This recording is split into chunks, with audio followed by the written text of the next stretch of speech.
Hello, my name is Colton Lionel. I am Pablo Johnson's special education teacher, and I would like each of you to introduce yourself, and I would like to be addressed that you have to state your role in this meeting.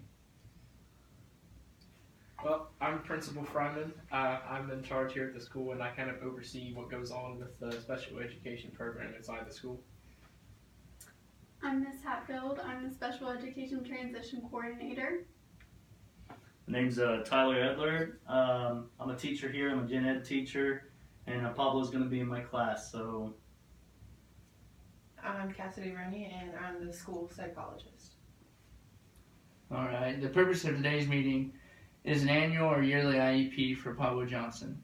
We review Pablo's present levels of performance, which include the assessment results, strengths, weaknesses, concerns of team members, progress toward goals, proposed goals, placement options, and services needed to access the educational program.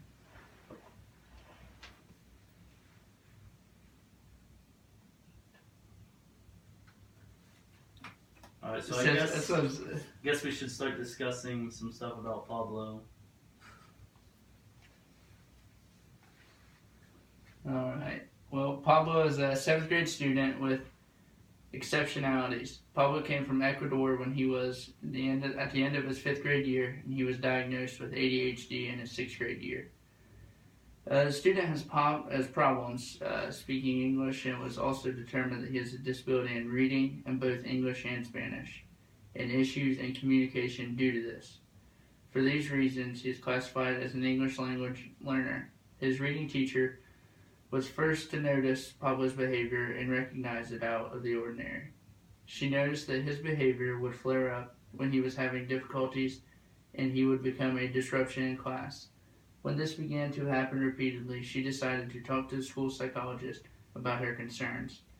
The teacher and psychologist suspected that this might be ADHD, but they would need to have a professional diagnosis. They later learned that Pablo did have ADHD and a reading disability with an issue in the area of communication.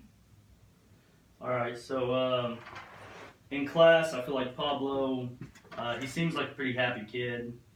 He doesn't have a lot of problems or anything like that. I don't think he suffers from like depression or anything like that. He makes friends as best that he can. He wants to make friends, but he does have problems speaking English, so this does kind of like inhibit him in them areas. Overall, I'd say he's a happy kid. He just needs some help in them areas. He does have outbursts sometimes in class, like you just said, but I feel like those occur more whenever he's having problems with certain content, when he's like having problems reading or he doesn't understand instructions. He'll get kind of irate and mad. So I think we just need to come up with a way to make that a little bit easier for him. Maybe by having, I think we've done some research over kids that have these problems, and we've seen that automated reading, so have his instructions like read to him, so he's not sitting there trying to understand them, and also let him kind of go at his own pace. Don't really pace him with the rest of the class. Kind of just give him an aid that can help him in those areas. I feel like that'll help that area quite a bit with him. I had a question about how you mentioned his interactions with peers. Some of the new information that we've discussed is that students who have these problems, they benefit a lot from having a lot of peer interaction. Is that something that we can work into the general classroom operations to have him kind of interact with other peers, maybe as like a tutoring thing or something like that? Yeah, I would say that would be really effective.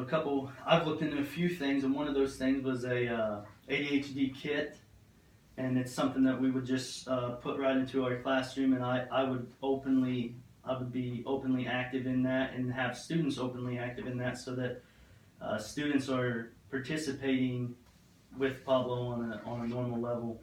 I think studies show that this helps these kids with socialization problems feel more united with the classroom, and I feel like it'll help him in the long run with his peers.